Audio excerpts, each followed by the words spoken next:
Hey guys, welcome to Bible 365. I'm your host, Kathy Carter, and I am bringing you Hebrews 2 today. So, I'm going to be talking about how obviously Jesus is better than the angels, but he is the son and the heir. So, that's what we're going to be talking about today. So, if you're interested, I will see you guys in just a minute. Hey, welcome to Bible 365. I am your host, Kathy Carter, and this channel is here to kind of merge Bible living with Bible literacy. So, we are going to be using the New Testament this year in order to understand what it's like to live as a follower of Christ. I have a link below in the description that I have a download that will bring you to a chronological Bible reading of the New Testament. So, what I want you to do is read every day and join me and hopefully some friends as we talk about what it means to live as a kingdom builder. Let's get started. Hey, and welcome to Bible 365. I'm your host, Kathy Carter, bringing you Hebrews 2 today. So we're coming to the end. This is one of the last letters, and we don't know who the author is in this letter. So we're just kind of going by. They seem to be really comfortable in their Old Testament. They seem to really know their scriptures, and they seem to have been witness to Christ. And I know they at least talk, this author at least talks about being a witness to Christ. So in the first chapter, what we learned essentially is that Jesus is better than the angels. And so he's just going to continue on in that. So I'm just going to kind of go to the end of what the first chapter said. And it said, are they not, which is talking about the angels, are they not all ministering spirits sent forth to minister for those who will inherit salvation? So the angels, while they are supernatural beings, they are ministering spirits, right?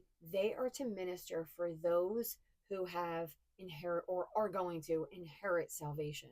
So they minister to the people who follow the Lord, right? And then it says, therefore, so because of that, we must give them more earnest heed to the things that we have heard, lest we drift away. So essentially, like, because spirits are coming in and they're ministering to us, we have to really listen and pay attention. If we don't listen and pay attention, we are going to start to drift away. And I always, this is just the generation I grew up in, right? So I don't have background or understanding. I mean, I can read some historical context, but I didn't live in times like 100 years ago, 200 years ago, 500 years ago, Africa here, Europe there. Because I didn't know that, all I know is now the time that we're in. And it really feels like we're drifting away. It definitely feels like there are so many people that call themselves Christians, but they do not understand the God that they follow. And when you don't, I think it is easy to start drifting away because you don't really know and understand the truth. And so he said, we have to pay attention. The author's like, you have to give heed or pay attention to all these things that are going on. Because if the words spoken through the angels proved true or steadfast, and every transgression and disobedience received a just reward, how are we going to escape if we neglect so great a salvation? Everything that we do, which I've talked about in prior videos, everything we do has a payment. Like, we sin, unfortunately, so often, and the payment for our sin cannot be paid. And it's like, oh, well, I did this really good thing. I talked about somebody, but then I said thank you when somebody served me dinner. We're trying to outweigh our goods with our bads, and we can never bring it up to what it's supposed to be, right? Like, we can never pay enough to pay off our sin, our debt. And if that is true, right, then he says, um, how shall we escape the payment, the justice that God's going to serve, if we neglect the salvation? If we neglect and ignore everything that Jesus did for us, how are we going to pay? There is no more payment for that. So if you go back into the Old Testament and you go, okay, well, he said Abraham, and then if you followed him, then Abraham and his sons, they all were able to be saved right through their faith. And then other people through their faith, and other people through theirs, and right, and so on down the line. And then he was like, oh, and now you're of the Israelites, and now I give you the law, give you the law. And so through fulfilling all of the things of the law, that's how you can make your payment, so to speak, and that's how you can be right with God. Well, that's gone. That whole system has been fulfilled since Jesus came. and there's nobody coming after that. There was a promise of a Messiah all throughout the Old Testament. Now, when Jesus comes back, that's it. It's the final punishment. It's not like it's a new thing. Well, oh, now this is a new person that you can believe in, or this is a new idea that you can believe in. There's two sort of like sections biblically, right? That kind of stop right in the middle at, I think it's Malachi is the last one, into the Gospels, which are the first, Matthew, the Gospel of Matthew. And before it is the promise of the Messiah. After it is the Messiah has come. There are really, you can continue to believe in the Messiah, but if you don't believe in that Messiah, there's no other big story that's coming for you. So he said, if you don't get that, how are you going to pay for all that you've done?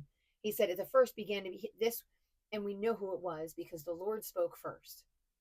So we have in the Gospels, or by word of mouth through this time, that the Lord came, Jesus came, he spoke to actual people, he said actual things, he told them all that he was the Son of God.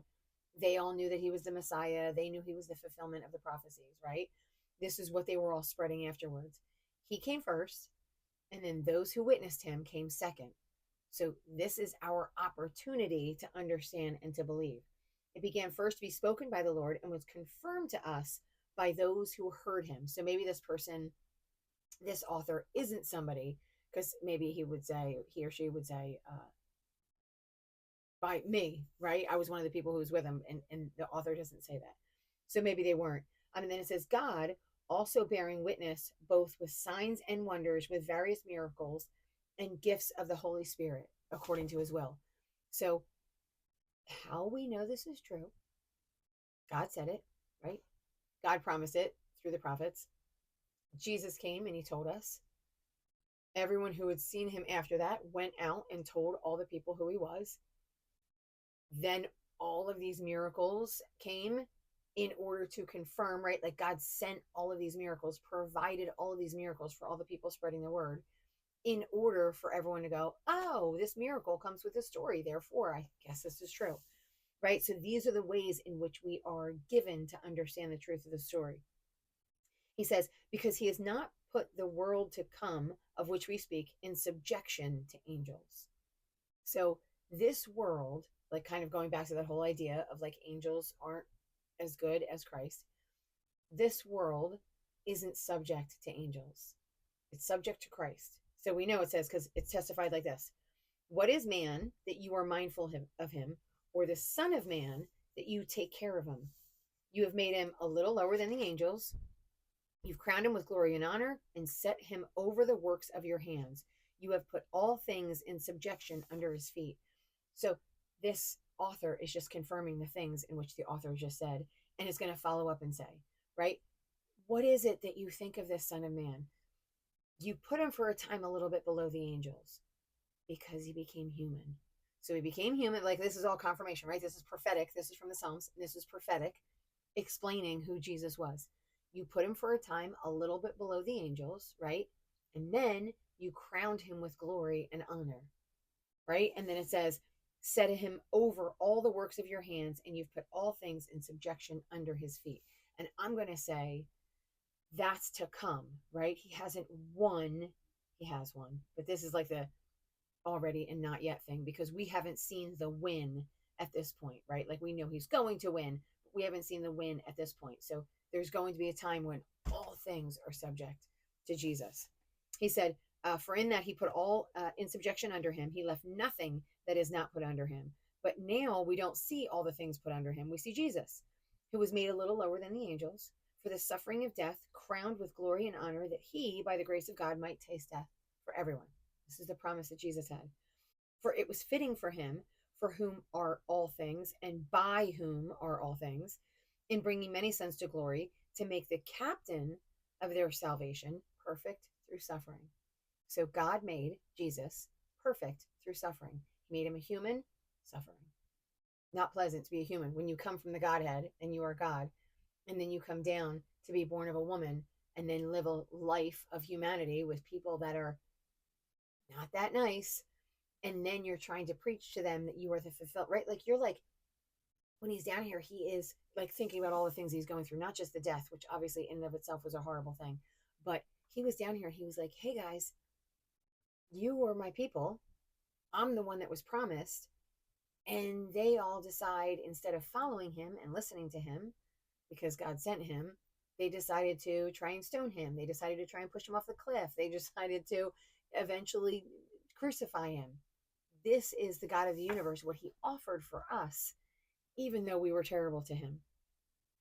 It said to make the captain of their salvation perfect through sufferings, because both he who sanctifies and those who are being sanctified are all of one, for which reason he is not ashamed to call them brethren.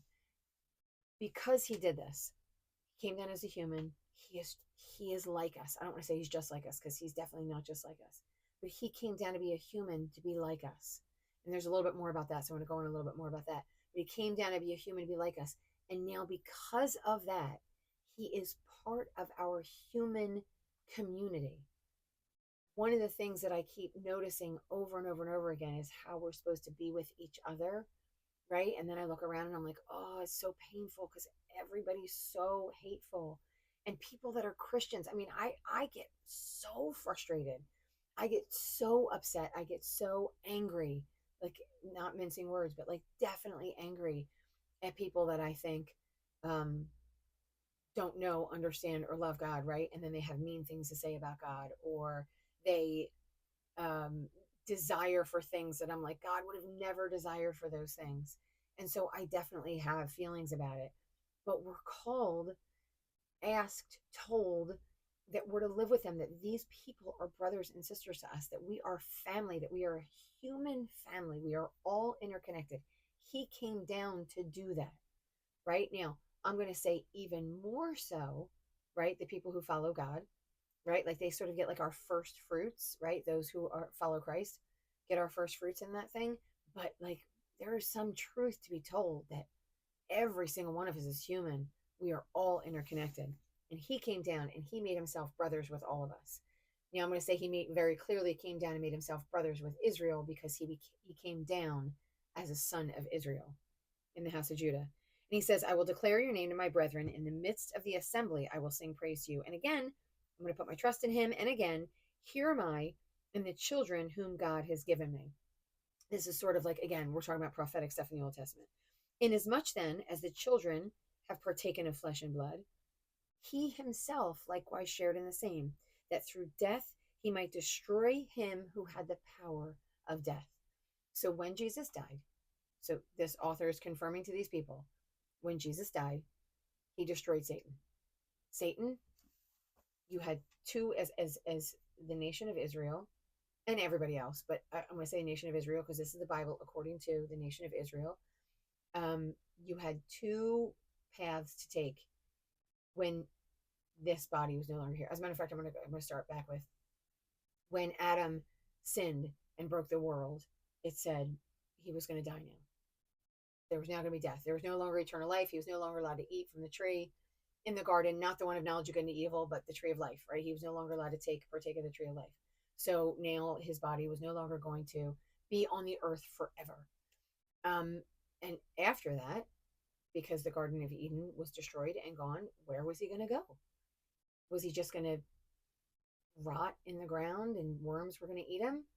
Or is there something more after?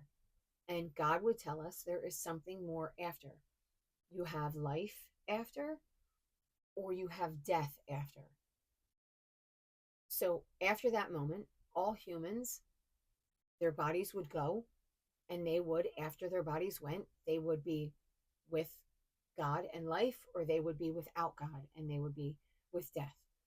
Jesus, as a human, came and he died. His body died. And then God resurrected his body and he defeated death to live eternally, forever. So, like, if you start going, well, there were definitely people that were resurrected. Like, even now, there are people say supernaturally, there are, like, in certain nations, in places like Africa and things like that, that they have seen people be resurrected, right? Whether you believe that or don't believe that, whatever. But at this time, we know God was giving signs and wonders, and he was resurrecting people. So we very much know that Lazarus was resurrected, and we know that there was this little girl or little boy that was resurrected. This is in the Gospels, and so they came back to life. but eventually their human bodies died. So they didn't live forever. It wasn't an eternal life. Christ has an eternal life. So he was resurrected and he lives eternally at the right hand of the Lord. Because he broke that, now that is for us as well. And so it gets a little bit more interesting. He says, he broke the power of the death, that is the devil, and released those who through fear of death were all their lifetime subject to bondage. I'm going to move on because I'm going to say who they are. For indeed, he doesn't give aid to angels, right? He doesn't give aid to angels. They live very differently. But he does give aid to the seed of Abraham. So those, after Jesus defeated death, this was now the place that those people went, right? Like this was where through their faith, right? Through their bondage of the law, through their faith, they now would be with Jesus.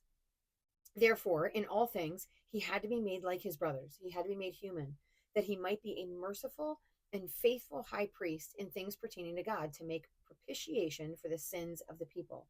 For in that he himself has suffered being tempted, he's able to aid those who are tempted. So he came down to this earth to become human so he would, much like us, it's like he came down to experience life as a human. And I think it's really easy to say, depending on where you live and who you are and whatever, it's very easy to say someone should be similar to you. Well, if only they worked really hard, they could own their own business and make millions. If only they did all of their homework, they could get straight A's and go to college for free.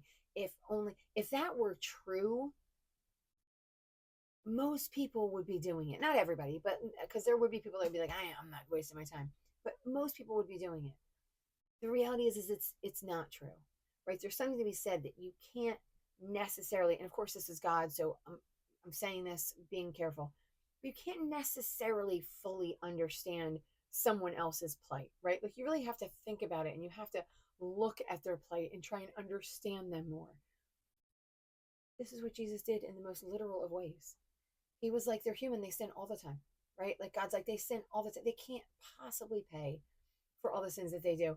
And the truth is if I was the just God that I say I am, which he is, and I didn't have the mercy that I choose to have for these people, I would have destroyed them so long ago because they just don't even deserve my mercy. Because I tell them to do a thing, and no sooner do I tell them to do the thing than I blink my eyes and they've done the thing. I tell them not to have sex before marriage. I tell them not to be drunk. I tell them not to lie. I tell them not to cheat. I tell them not to steal. And I'm telling you, they will find ways to do it. Well, it's only cheating on my taxes. I'm not really stealing. It's only hiding certain things so nobody else gets them. I'm not really slandering or right. Like these are the things that we do so often in our lives. And Jesus came to see that.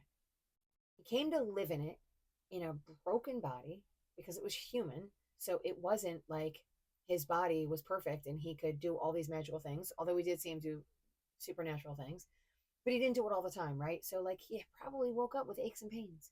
He probably got sick. There was probably the brokenness of the world inside that human body.